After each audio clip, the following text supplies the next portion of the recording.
Salut, comment vas-tu aujourd'hui? Moi, ça va très bien, merci de demander.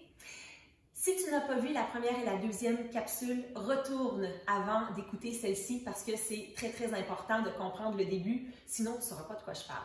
Donc, on a des pensées comme un hamster. On décide de ne pas agripper à l'hameçon en contrôlant mieux nos réactions parce que grâce à la méditation, on est capable de se calmer, de laisser tomber le sable au fond de l'eau et voir clair et avoir le petit moment de lucidité pour choisir ou non une réaction. Mais comment faire pour bien réagir quand c'est difficile, quand c'est vraiment difficile, quand on a une émotion qui fait mal pour vrai, de colère, de peine, de tristesse, de déception? Comment on fait pour bien réagir? Eh bien, pour bien réagir, il faut bien connaître notre esprit et savoir que les pensées occasionnent des émotions, mais que les émotions, c'est nous qui les vivons et c'est à nous qu'elles font du mal. Et c'est en réalisant ça qu'on peut prendre une autre décision. Vous savez, la colère, par exemple, c'est exactement comme boire du poison et penser que l'autre va souffrir. Même si on est extrêmement fâché contre quelqu'un, extrêmement en colère, il me fait ça. La personne ne souffre pas, c'est toi qui souffres. C'est toi qui bois le poison en pensant que l'autre va mourir.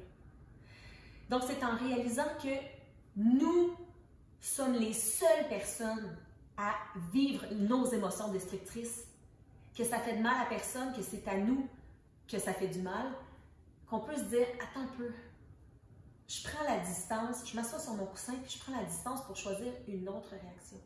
Et puis, si on est dans la tristesse, si on est dans un événement difficile qui nous arrive, c'est d'apprendre à, je vais tout vous apprendre ça dans mes 45 capsules, d'apprendre à réaliser que c'est ainsi et que ça arrive pour une bonne raison. Puis si ça n'arrive pas pour une bonne raison, comme par exemple la mort d'un être proche, dans le sens que c'est juste triste, c'est d'apprendre à vivre l'émotion et non de te sauver avec la télé, avec les amis, avec l'alcool ou autre, avec les dépendances. Donc, tout ça, ça va être dans mon cours de 45 minutes à 10 minutes du bonheur. Donc, on a une émotion négative, on a maintenant des outils, un coffre à outils pour choisir comment on va réagir. Et comment on fait maintenant pour ne pas prendre la même décision encore et toujours parce que nos chemins mentaux sont tellement bien entraînés. Quand on est habitué d'être jaloux, là, ou quand on est habitué d'être victime, ou quand on est habitué d'être en colère, ça vient tout seul. Ça arrive tout seul. Parce que les chemins mentaux, le cerveau est neuroplastique, puis les influx nerveux se font là, à la vitesse de la lumière. Donc, comment faire pour pas y aller puis choisir une autre option? Je t'en parle dans ma 4e et dernière vidéo. Sois là, OK?